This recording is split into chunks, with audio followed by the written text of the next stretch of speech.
नमस्कार, आप देख रहे हैं सिलीगुड़ी एक्सप्रेस। आपके साथ मैं सिरदशा। शुभेंदु अधिकारी के कॉन्वे पर हुए हमले के विरोध में मंगलवार को सिलीगुड़ी के पास फुलबाड़ी एरिया में बीजेपी ने जोरदार प्रोटेस्ट किया। फुलबाड़ी बैटलियन मोड़ पर बीजेपी वर्कर्स ने टायर जलाकर रोड ब्लॉक किया और विक्षोभ दिखाया।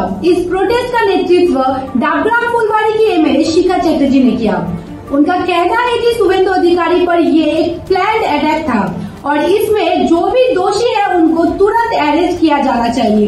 उन्होंने north Bengal development minister Udayan Guha की भी गिरफ्तारी की मांग की है।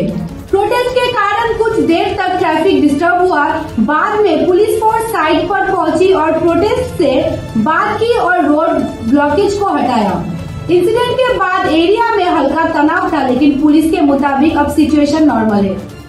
গতকাল সমন্বয় বিজেপি জননেতা শুভেন্দু অধিকারীর উপরে যেভাবে হামলা করা হয়েছে পরিকল্পিতভাবে, তারই প্রতিবাদে আমাদের এই আজকে অবরোধ চলছে। আগামী দিনে পশ্চিমবঙ্গের যে কোনো জায়গায় বিজেপি কর্মীদের উপর হামলা হলে আমরা এইভাবেই ডাবগ্রাম ফুলবাড়ি ১ নং মন্ডলের পক্ষ থেকে আমাদের পথ অবরোধ আমরা প্রতিবাদ মিছিল করবই।